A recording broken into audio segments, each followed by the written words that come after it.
Come one, come all, the Poison Tea Party is ready to wake from a witch's slumber, and it's time to gather with your poison brooms and fire.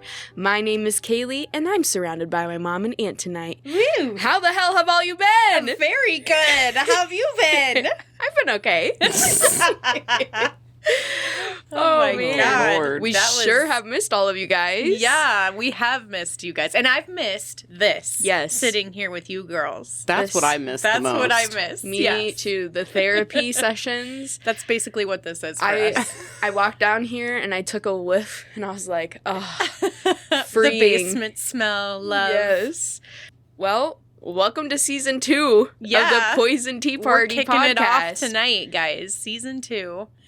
And maybe you want a little bit of an explanation as to why we completely dropped off the face of the earth. I think Maybe. I think they'd like that. And I'm really sorry about that. It was my call. We had a lot of things going on in our personal life, health things going on. Mm-hmm. And you know how, like, when, your husband's sick, you kind of just can't focus on anything but him. So I put a halt on the podcast for a little while, and it actually worked out really good because then the holidays came and I fucking hate the holidays. It's was- so stressful. It was so stressful. I think I had like easily 8 Christmases. Yeah, that's Fuck that. way too many. Fuck Talk that. about stress. Yeah. Yeah. I was stressed out just even talking about it, and then I had to yell at my sister about some shit one day, and then she was like, I'm gonna take care of everything. It's gonna be fine. And I did. And you did. Yep. And then I was like, okay, I feel better about life. And then it was, do you want to start again? And I was like, can we wait one more fucking Yep, whatever? yep. Because I need... And I'm like, why not? We've I already need done- to wait. Yes. I'm so stressed out. So it was a little bit of all of us. And you know what? If you ever feel so stressed out, just fucking edit your life. For Yeah. real. Like, take a step back and be like, what needs to go? Not forever, maybe even, but for a little bit so that I can get control of everything and my emotions and my mental health and everybody else in my life. When you're a mom, all you moms out there, you know what it's like. Fucking You're A. the fucking ringleader. You're the fucking Yep. one running the Absolutely. show. And if you don't take care of yourself, you cannot take care of anyone else. No. And mental health on the podcast, we talk about it all the time, but it is so important to Yes. protect it. Yes. And we wouldn't be able to have fun episodes if we weren't protecting Right. that. Yeah. So But like we said, like, this is therapy for us. So it's really so fucking awesome it to is. be back but here. there's a lot of work that goes into it. There's So a ton of work. Yeah. we needed a break, and I feel like it's the new year, and we're going to bounce back and be better than ever and Yep. have New year, new season. new year, new season. We're We're starting all- this bitch again. We're all fresh. We've all been thinking about things that we want to write about and that we Yes. want to do. And it's more fun when you have just a little bit of time to be able to sit Yeah. back and think about that kind of stuff. Exactly. Along with all the fucking holiday fucking bullshit. thank God Mayhem. that's over. God, I'm Fuck so that shit. happy. I hate it. I'm ready for Dude. boats and summer Yes. and drinking and podcasting. I'm ready for a fucking Red Lobster sunburn, bitch. Oh my God. You guys and you don't do even know. every year. Every year year. you do that. I'm so God. pumped. And you know what? It's so funny. Back in the day, I used to tan and be looking like a whole nother person. But now, nope. Now you got that Irish in That you. Irish is coming out strong. My baby's going to come out redheaded. I'm I'm not confident. pregnant. I'm not pregnant. No. Oh my God. Oh my God. Oh, God. So anyway, welcome to Yes. season 2, bitches. We are so happy to be back. It's so exciting. I'm so Yes. happy right now. So, if this is your first time tuning into the Poison Pod, there's a few things you should be warned of. Oh God. We cuss. We drink. Oh yeah. And we're probably going to dive into some pretty crazy shit. Well, since you're hosting, I think everyone. Does anyone remember Hello Kitty? So, get prepared, bitches. But anyway, Be prepared. Listen, I tried to start a dopamine patch today, and Oh now I'm my feeling a God, little whatever, Christ. so I just took that bitch off because I was like, I don't know, I need to take that off. does that make you Her feel body weird? was... I don't know. It was making me kind of. I don't know if it's like the lighting or if it's whatever. Well, I haven't. Hold up. Listen. Her body's rejecting the happy hormone. Oh, it is. It is. And I haven't, like, I mean, I did drink with you guys on New Year's, but we didn't drink that much. I haven't drank since, like, Halloween. Oh my God! Tonight's the night. Let's do this Yes. shit. So I had to Yes. take that fucking dopamine patch off. Chug it was it. making me feel a little weird. Okay, so I hope you've come prepared because tonight's topic covers just about every single thing you can think of. Oh, God. Great. Yeah. Take it easy on me.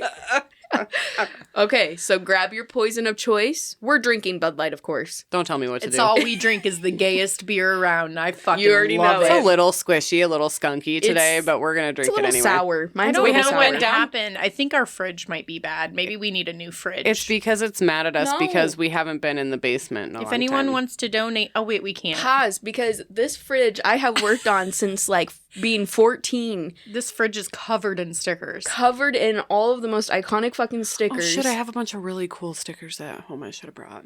If you have to get rid of it, Yeah, you you need to should give have. it back to me because I can't let it go. Well, we're not getting rid of it unless Okay. it doesn't work. And it's so And far. still And then John's going to fix it. Yeah, yeah. because Well, I it works can't. too good. Like it freezes shit. This, you know? this fridge has been with me to Grandpa Bill's house and back. Yep. Like it's been places. We should post a picture of the fridge. I'll post a picture of it. Yeah. All right, so grab your poison No. and turn off the outside Don't noise. tell me what to do. Oh my god. Ho? Because because tonight's episode is a journey you don't want to miss. Our story starts in 1972 when Barbara Streisand, Billy Joel, and David Bowie blasted in Ford Pintos all over America. Oh yeah, bitch. Teenagers strolled the streets with cigarettes and bell-bottoms wider than the interstate. Life was cool. Life was simple. Shout out mom and dad. I was just Yeah, going to say, facts. Mom and Dad were like 8, but they were still like, that's so tits. Yeah, for real. My stepmom was fucking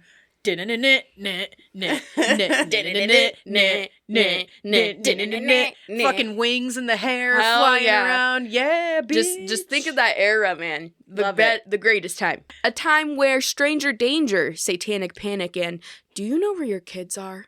Oh my Didn't god. consume a Hated nation. This was all a turning point in the culture we know and hate today. Do you guys know who I'm going to talk about? Are we talking about like some fucking... All right, just tell me. Okay, Just tell me. ready? Uh-huh. Stephen Gregory Stayner. Ring a bell? Anyone Would know? not have guessed that, no. Okay. Stephen Gregory Stayner was born on April 18th, 1965 to Delbert and Kay Stayner, and the brother to 3 sisters and 1 brother. So there's 5 kids in total. Okay. Is he Just- the youngest? Is he the oldest? No, he's like right in the middle. Stephen was your typical boy during this time. Stephen's mother described him as a helpful little guy and he trusted people. I mean, like lots of kids during that time. I wanted to talk about before Stranger Danger because this is the story that started it. Fucking boomers. Yeah. This guy's a boomer. A boomer. I don't Oh, know. wait. Poor kitty. Something fucked up probably happened to him, and I'm just talking shit. Yeah. It's fine. But on December 4th, 1972, this would all change. Steven Stayner's mom was running late to pick him up from school, so Steven, slightly annoyed with the inconvenience, decided to walk home like most kids would have done during this time. So Kenneth Parnell, who currently worked at Yosemite Lodge, approximately 2 hours away from the Stayner home, and, get this, had already served time in the 1950s for raping a child and impersonating an officer when he was only Jesus. 19 years old, Jesus. and Irvin Murphy, a co-worker to Kenneth, drove down Highway 140 and came across 7-year-old Steven walking along the highway. Ugh. And this Highway 141 is in Merced, California. So we're going to be jumping around places a lot, but that's where we're located at. That's where Steven is from. So the men pulled off, parking their car, and one of the men approached Steven and asked if he would be willing to donate to the local church. Steven explained that his mom would probably like to. The men then offered Steven a ride home, passing his road that he lived on and telling Steven they'd call his parents to see if he could spend the night. What was he, 7? Yep, Ugh. 7 years old. Can't even. This pattern would continue until Kenneth went out one night and came home with a lie. Kenneth told Steven he went to court and Steven was his. Oh, Jesus. So it was like just mind games Yeah. right off the bat. Kenneth played many mind games with Steven, telling him he changed his name to Dennis Gregory Parnell. That's what he was referred to. If he was trying to say his name was Steven, it was a... No, know. you're Dennis, Yep. motherfucker. Yep.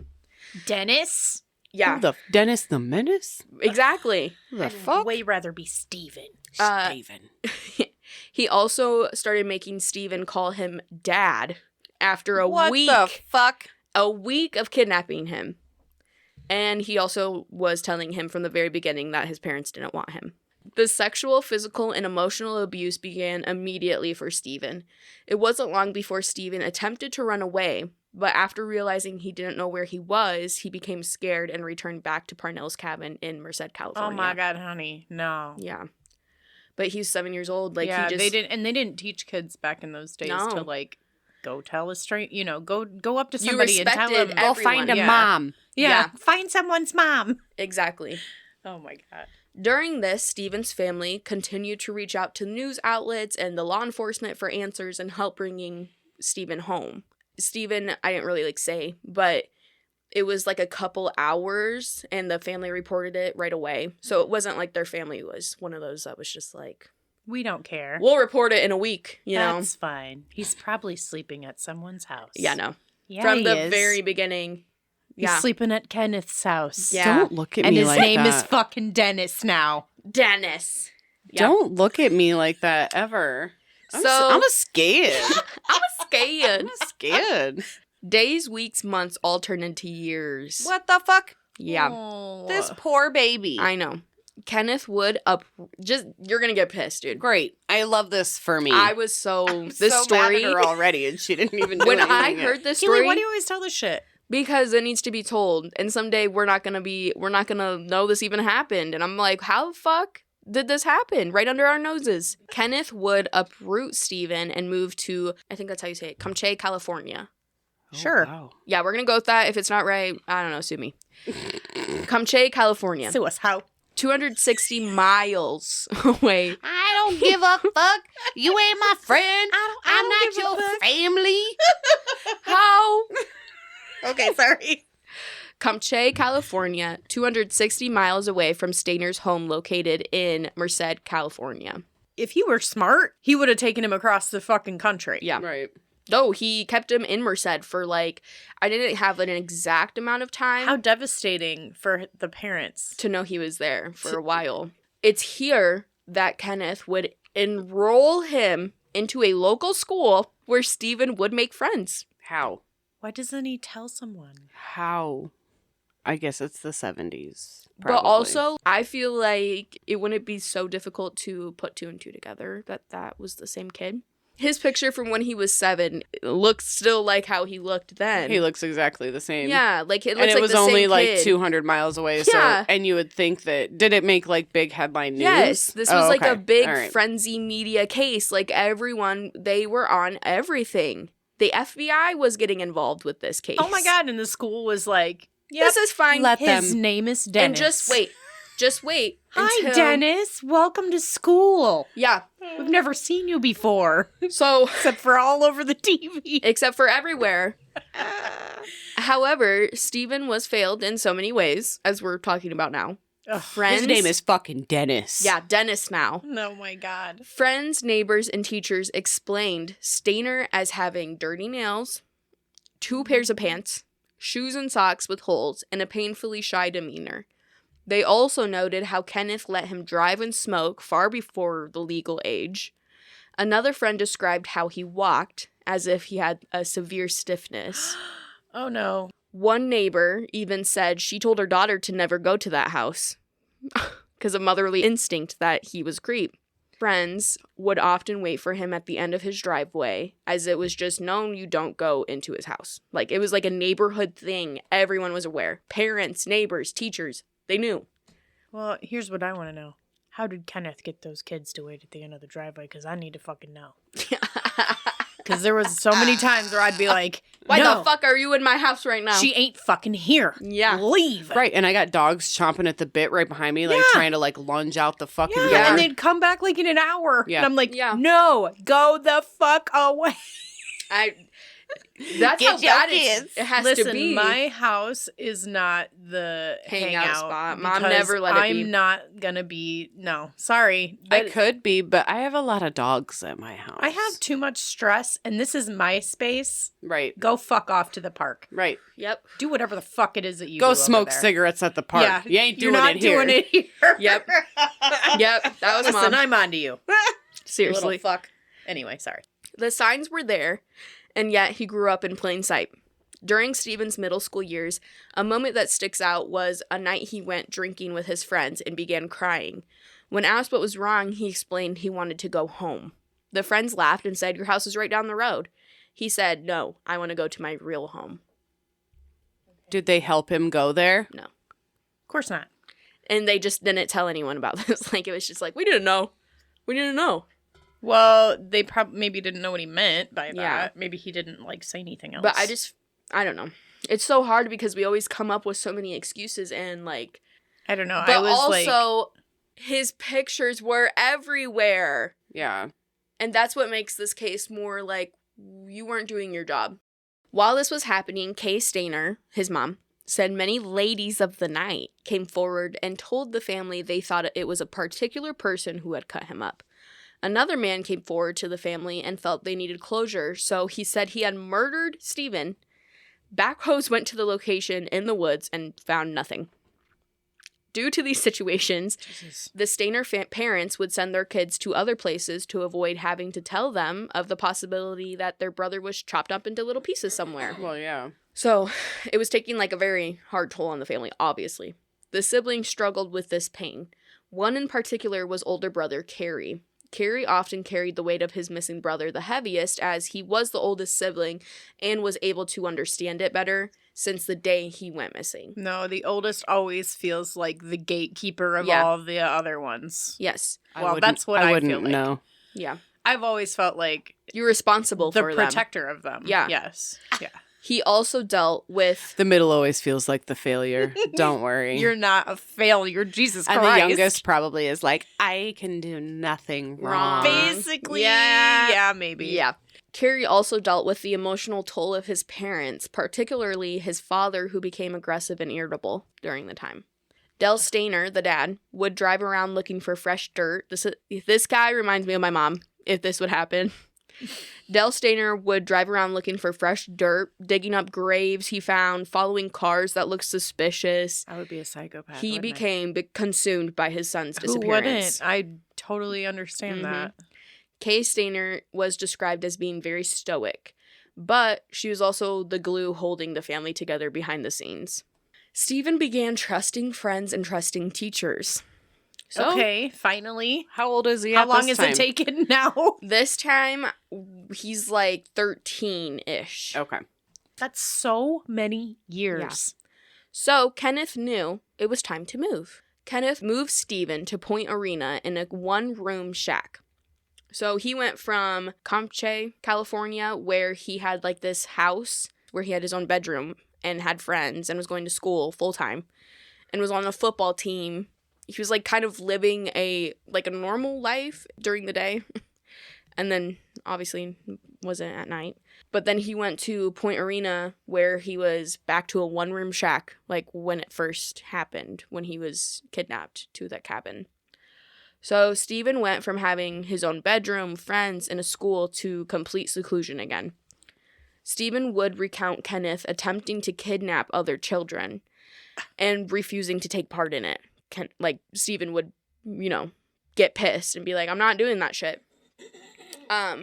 During this time, Kenneth continued to enroll him in random ass schools, and he would go randomly. He would have him drop out and put him in another school. It was just very sporadic. His schooling was crazy. I don't know how that wasn't investigated in itself. Right. It would be today. Yes, absolutely. However, one day, Steven came home and a little boy was laying in his bed. Timothy White, a driving force in Steven's courage to never let this happen again. On February 13th, 1980, Kenneth noticed 5-year-old Timmy playing outside his parents' house in Ukiah, California. Kenneth pulled screaming Timmy to his car and began manipulating him as fast as he could. Steven was enraged by the kidnapping of Timmy and needed to find a way out. On March 1st, 1980, so 2 weeks after Timmy was kidnapped, Steven Stayner broke Timmy White out of the hell they've been living in while Kenneth Parnell worked overnight security. Good. The boys hitchhiked from Mendocino Coast to Ukiah, California.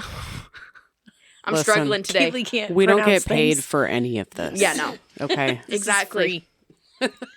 This is strictly This is volunteer work. Okay.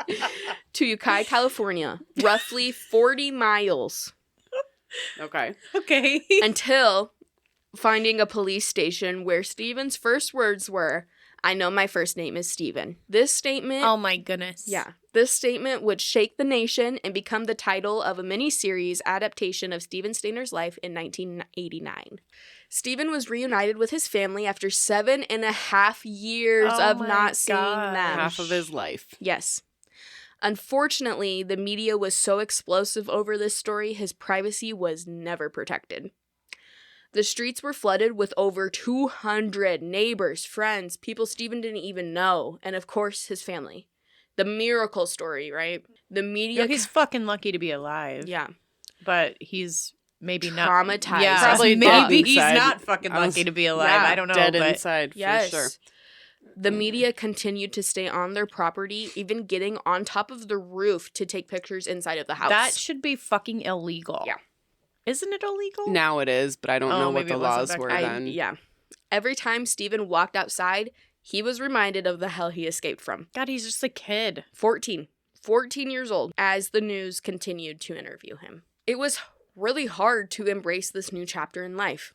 A traumatized young boy putting on a brave face, refusing to talk about the details of his time spent with Kenneth. A family who was frozen in time from losing their 7-year-old child, who returned as almost a man. Mm-hmm. A news frenzy that wouldn't leave Steven's side. The news, they were like just parked outside of his house Oh, I'm sure. for months, Yeah. just sitting there. Steven's parents had an incredibly difficult time adjusting to this new 14-year-old. Del Stayner almost refusing to believe his 7-year-old was now a teenager. They just were really Well, struggling. because they were frozen time. Yeah. You know, like, they remembered like him you're as one way. spending you're spending all of your time, 7 years, freaking out, searching for your 7-year-old, and then he's alive and 14. Yeah. Thank fucking God. Yeah. I don't understand the struggle with that. No, The struggle would be his struggle, the stuff that Yes. he's dealing with. but that's Not not that he's now grown and 14 and whatever. That's kind of important weird. to them at the time. Sorry, that's me. But anyway. Just wait. Okay. Just wait, she says. There's more. Del Stayner didn't believe in therapy or psychology. Okay, there's the problem. and refused to get Steven the help he needed and deserved. Steven Stayner also refused the need for help, citing, "I'm doing fine."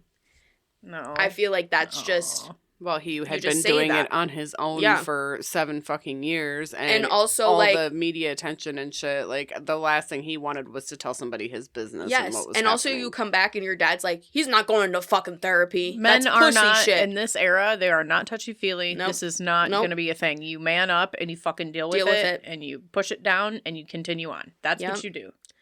Steven would talk about his happy memories during his time as dentist, often talking about the time he had a large group of friends, his own space, and was on the football team. This was challenging for many family members and friends, but obviously the most for Steven, because if any questions came up that weren't, like, happy, he shut down. The siblings were extremely jealous of the attention Steven was receiving now that he was safely at home.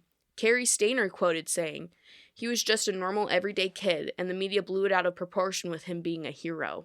He was a hero. He saved a little boy. And then he went on to say things like he received gifts and presents and all this stuff. And the way he ended that quote was, he deserved everything he got, which is such an interesting... You don't know how to interpret that. Right.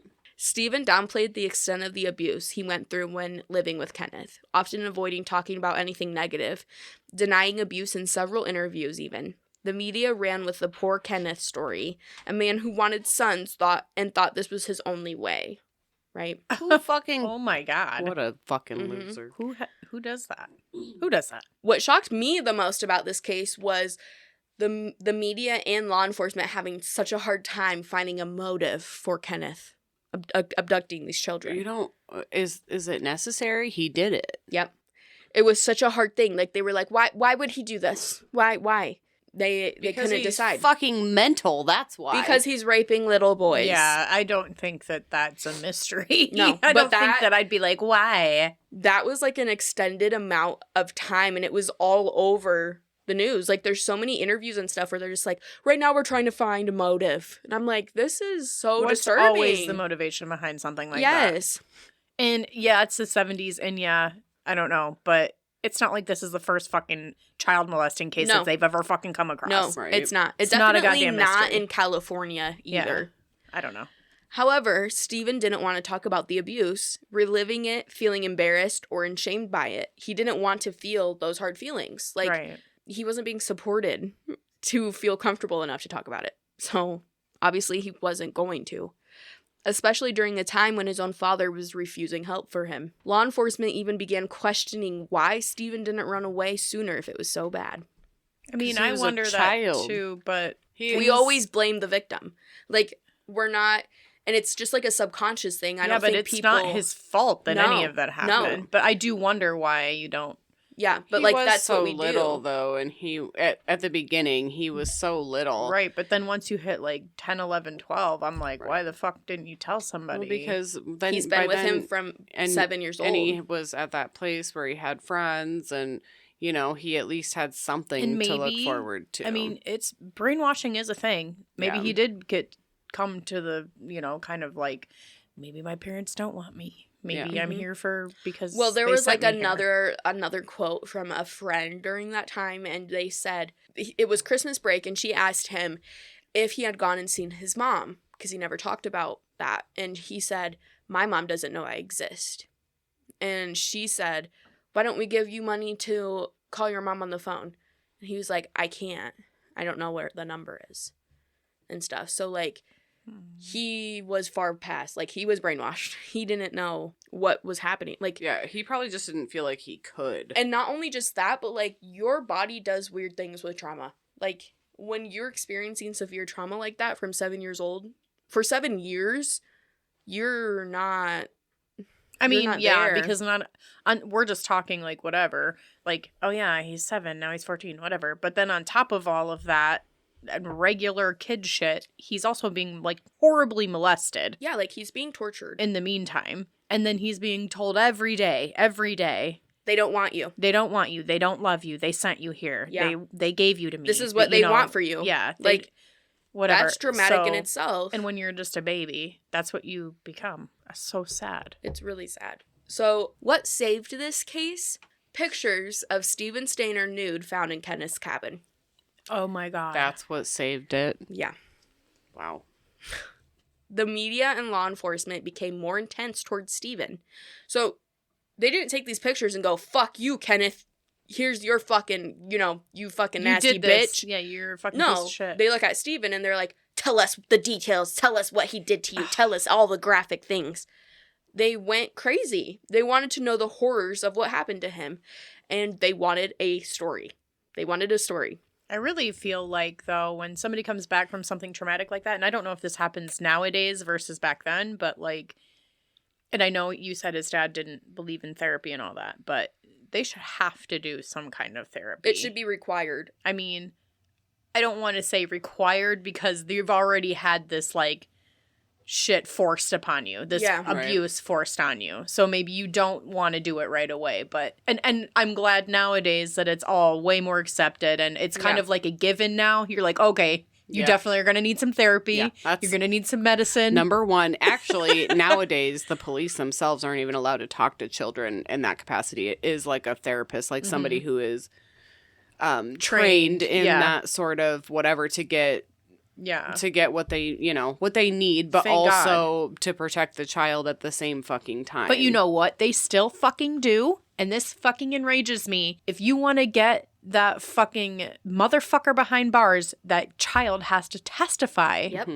in front of that fucking person. Look right at them and say what well, they you're did to them. supposed. It's like a fucking whatever. You have to be able to face your fucking accuser and blah blah blah blah. They're blah. babies. I This know. is, I mean, that's one thing that really fucking needs to change. And it's not like we say that. And I don't these know that things- it's like that in every state. Yeah. But I know it's No. it's like that in too many states. If it's It's- one state, it's too many. It's Right. too many. Like, their kids, A lot they should of- be able to fucking just tell whatever they want to a therapist and then record it, you know, Yeah. or whatever the questions are or whatever the fuck Yeah. in a separate room. Yeah. And then play it for the jury or whatever the fuck it is. You know, like they shouldn't have to look at that person Absolutely. ever again.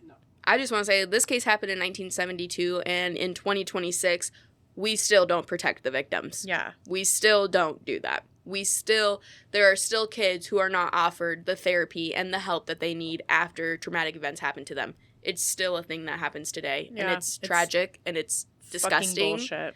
Kenneth Parnell would be charged with 7 years for kidnapping Timmy White. 7 years? For Timmy? It's only 7 years. That was the maximum sentence then. And it's very similar to the maximum sentences today. Yeah. By the way. You don't get shit for anything like that. Steven did not want to go on stand, but I feel, and this is just my opinion, I think he felt like this was his chance to take his own power back. When questioned on the abuse, which he had never spoken about publicly or affirmed had even happened, he quietly sat forward and softly answered yes on the stand. So how powerful. Steven, you are a fucking king for that. Like, you were 14 years old. You came in. This was the first time he admitted that this happened to him.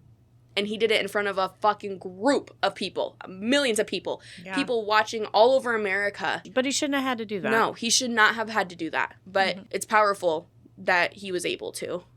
Yes. Take some of that power back for himself. Yeah.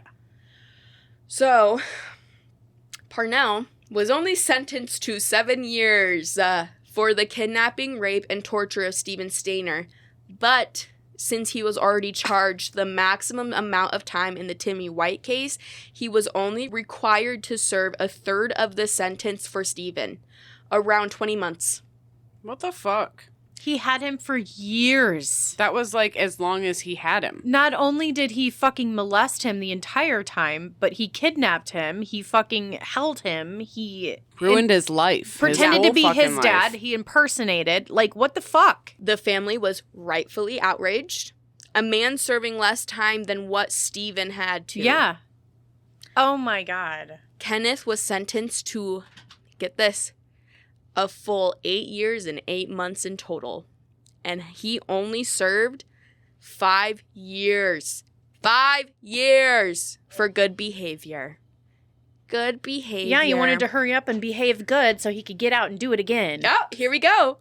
But don't worry, because in 2004, Kenneth was arrested again for trying to purchase a child for sex and died in prison. Thank fucking God. Oh Did my somebody God. kill him? I hope you were raped, Kenneth. I hope someone killed him and Fuck child molesters. So, Irvin Murphy, the guy who assisted in the kidnapping. Oh, yeah, I forgot about that guy. Yeah. Which is such a weird, there's like no details on it. And it's just such a weird thing that like this guy was like, yeah, I'll help you kidnap this kid. And then he's just out of here. I don't think he was out of there. No, I he think was came definitely and a part fucking of it.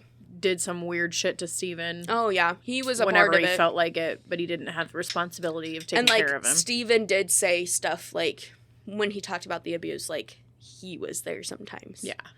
I believe it. The man who assisted Kenneth Parnell in abducting Steven Stayner was charged with 2 years in prison. 3 years probation. This is why victims don't say anything. Nope. Because nothing fucking happens. And they just So go out then- and do it again. And then that's fine. They're free to fucking do it to your kids. And you're fucking... before anyone at home is listening to this and is like, thank God we have a better criminal justice system. No, this not. shit happens today. Sometimes people don't even serve time. Sometimes they just get probation I hear you. for raping a fucking child. Yep. Let that sink in, bitches.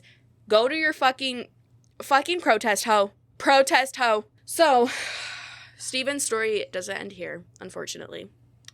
Steven attended school after this trial and was bullied by students, calling him the F slur, which I feel like I already knew that was going to happen before I even fucking, like, researched it. Steven... Yeah, because he had a choice. Yeah, right? Steven dove deep into alcohol, pills, PCP, weed, whatever. Like, he went kind of on a down spiral, which... Obviously, he had no help. He had the media in his face. Like, how tragic. Yeah, he was just like a tortured soul, but he Yeah. was a child. Yes.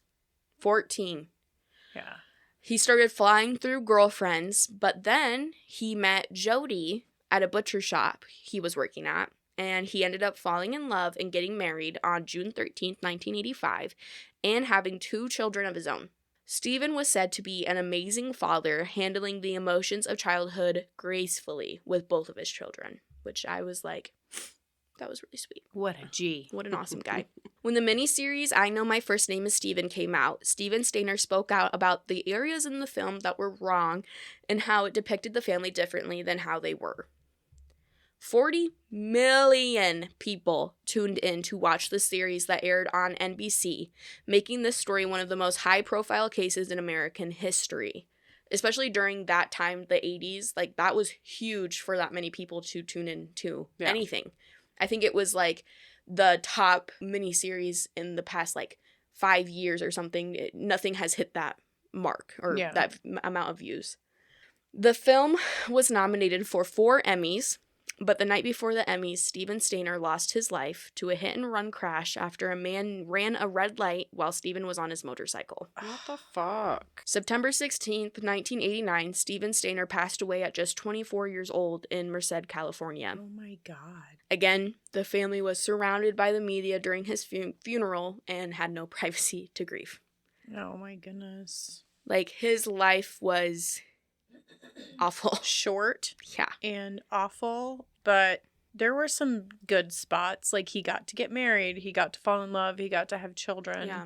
He got to experience some that things. Love that comes with that family life and all of that. And he was, like, a great dad. And that was something that was, like, even after all that shit he went through, he was able to still do that. Like, that's a lot of men to this day who have faced no fucking trauma can't even show up for their kids. So, well, maybe what because of that, icon. He was able to be the dad that he was. Yeah. So.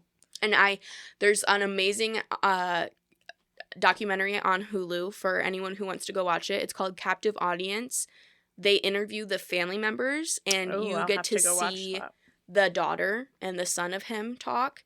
It's really sad, like, obviously. Of course, yeah. But they go into detail about, like, how watching I Know My First Name is Steven was, like, their way to see their dad and all of that stuff. So it's sad, but he's, I hope, at peace.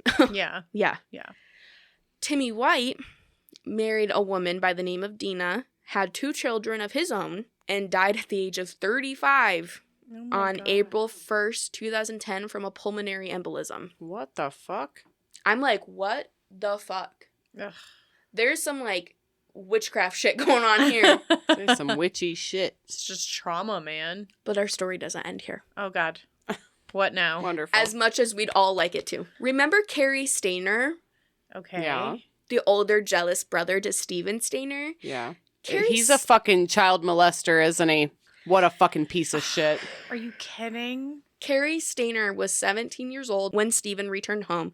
And I guess Carrie was ready for his own story. What a fucking piece of shit. I hate You guys him. are going to know this case, but you're not going to realize that they're connected. 42-year-old Carol's son, 15-year-old daughter Julie, along with 16-year-old family friend Sylvania Peloso, went on vacation to Yosemite National Park, where they vanished on February 15th, 1999. 3 people? Yep. The search went on throughout Yosemite National Park when roughly a month later, or it was like 15 days, Carol and Sylvania's bodies were found in a charred rental car near Yosemite.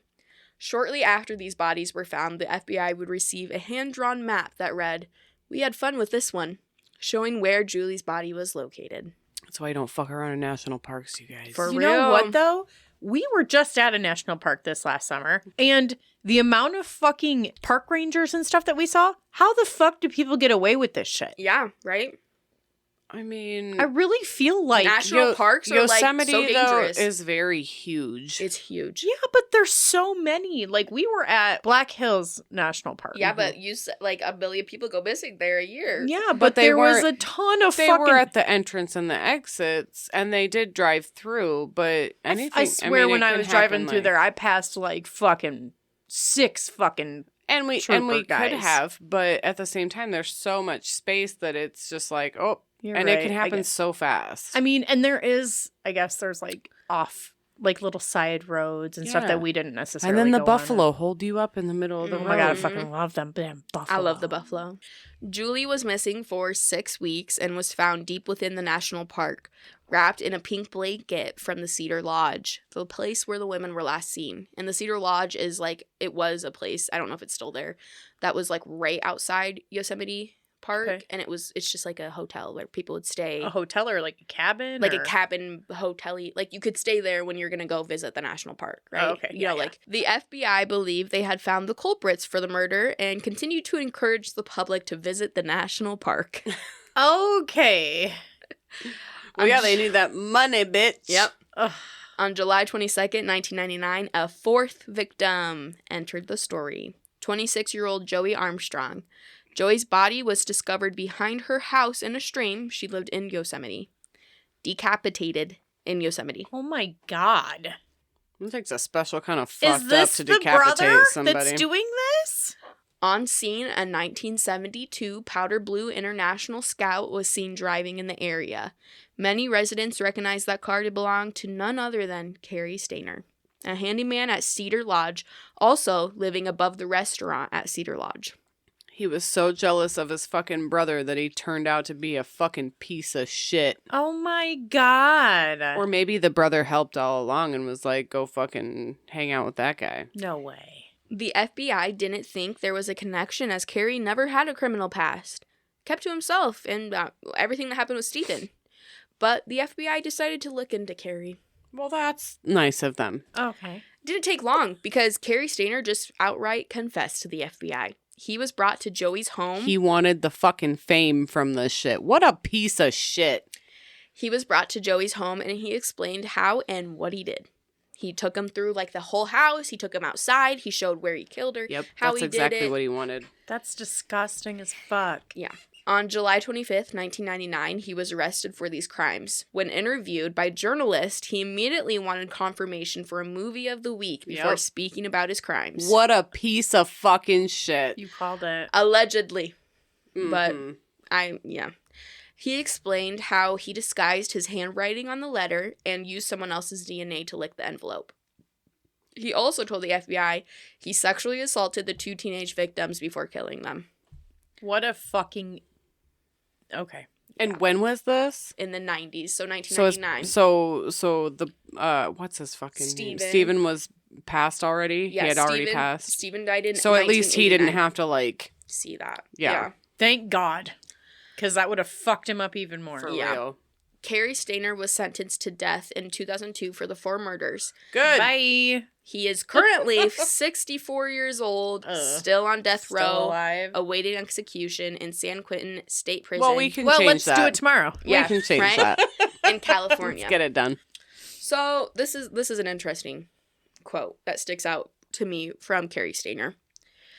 Way too much attention has been placed on me. The media blitz to uncover the how and why someone like me could become a murderer is very unnerving. As for my thirst for notoriety, if anyone knows the tainted picture of reality that a made-for-TV movie paints, it's me. After my brother's movie aired, I was disgusted. I wish that it had never been made. I hate him. Let's kill him now. Yeah. So tomorrow then? Yeah. Okay. I choked on my beer. Because that's more important than this fucking piece of shit. Oh my God. I hate You know him. what we haven't I done hate this him. whole pod, you guys? Taking a tea break. Oh, tea break. Yeah, Let's a have tea an break. official tea break. Cheers me, bitches. I can't reach very Cheers. far. I have the longest arms. And Take I a still tea can't. break, everyone. And reflect on this awful shit that Kaylee tells Kaylee, us. what the fuck? Dude, this case is like crazy. It's sad.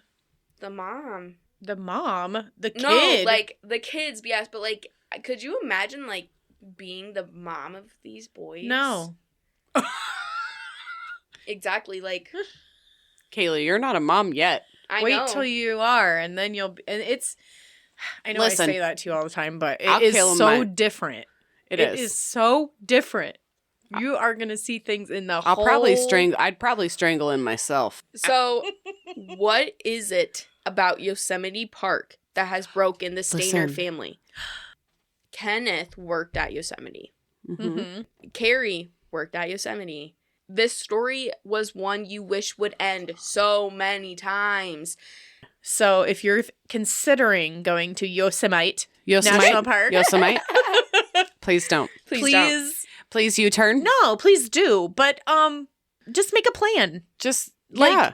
Like have Follow your list. We're not trying to like veer off the beaten path here. Tell people where you went. Don't Yes. rape the day. Don't rape children. Keep those locations on your phone on. Yes. Right. Or as weird as it may seem, But like you know what? that's National Parks, I didn't get shit for service in that fucker. Yeah. So Me you either. know what? It's not even a thing. Don't fucking worry about your phone. No. Tell someone where you went Yeah. and text them when you get home and tell them if I don't text And it's really to call the fucking police or I text know me you might first. be eager to, but don't go off the beaten path. But Yeah. also, I need people to understand that no matter where you are, I don't care if you think you live in the safest fucking place in America. This is happening in your back fucking yard. Yeah. Somebody in your town, probably multiple people, but at least one person where you live close to you is Is a fucking child a molester. fucking pedophile. Right So now, I know watch your Whether fucking they have kids. whether they have actually committed any of that shit or not, they're definitely looking it up and they definitely get off on that shit. Also, I would just like to say, I know the statistics right off of my head.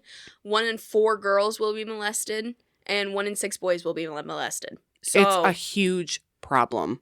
it's Let's chop their not- dicks off. Yes. Yes. It is not something that just happened in the 70s. No. It is not something that just happened in the 1800s. This happens in 2026. This happens every day, and as much as we'd like to think it goes down, it still happens. It does. And And it's happening every fucking minute that we're sitting here talking. It's happening. I just want to say, Ugh. anyone who is working directly with children, use your platforms, talk to CPS, do what you can to help protect these kids. And I wish we could save all of them. Trust me, I'm the one who says it. If it's coming from me, you know it's true. I wish we could save all of them. Ugh. I have learned I cannot. The It takes little a village. things It really But does take a what village. we can can do is Mhm. report, say something. document, Yeah. Speak up. speak up. Same. So I want to read this little paragraph and then I want you guys to answer me. Who failed who? A system that to this day continues to sentence sexual predators to parole and early release for good behavior. A family corrupted by the times of society and being too stubborn to try new things. A park with too much freedom. Or is it all just a coincidence in a blink of time we'll soon forget happened? System. It is the system, but honestly, in this particular case with Steven, I'm going to go and say it's also the school system because Yep. they should have recognized something was fucked up and they should have sent people out and, the school's up my ass all the fucking time about shit now. And, maybe it's just my particular school system. I love our school system. It's great. They're all like that. Our people are, they're constantly. But the schools right now, the schools are understaffed. The teachers are worn out because the thing is, Well, they literally report everything. Yeah. And it's kind of annoying, but also like I can't get mad at it because I have to think about what if it was a kid that was actually starving and actually needed things that their parents couldn't provide or that they weren't willing to provide. It's different. So in my opinion, I think that the school system failed this kid because he was in football. He was in, doing all this shit and nobody noticed. Nobody noticed that something was fucked up with him. Nobody sent anybody to his house. Nobody sent. And the thing is, they did notice things. Right. Yeah, I was going to say, But you said he had holes in his socks. You said severe stiffness is something that really sticks out to me about him because it's that's really telling of that time. Yeah. And what he was and he was dealing such a with. little kid that something like that is.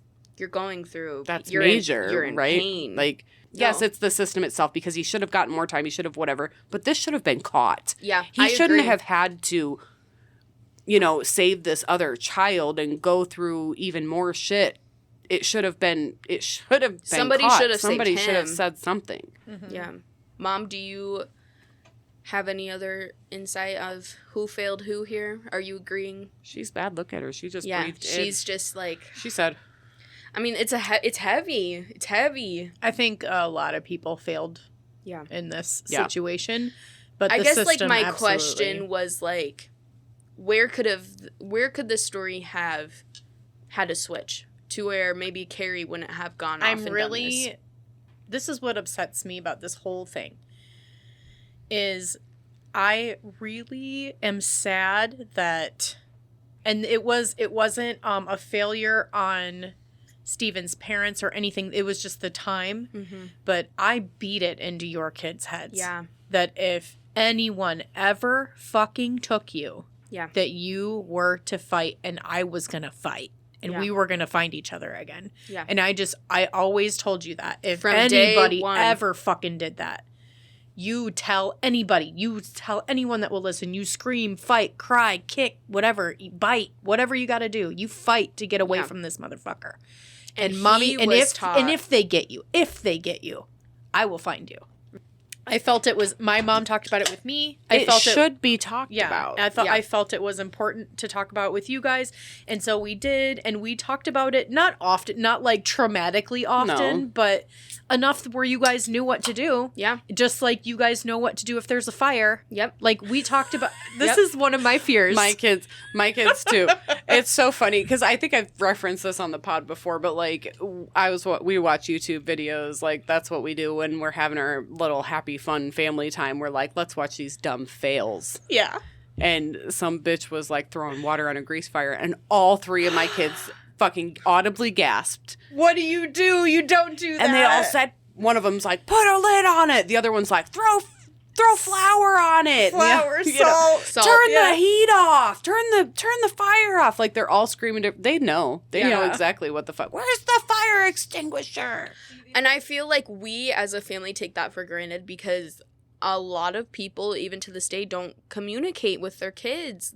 I feel like there were so many things that could have been done differently, and maybe Timmy White wouldn't have been kidnapped, and maybe Carrie Stayner wouldn't have become a fucking serial killer. Yeah.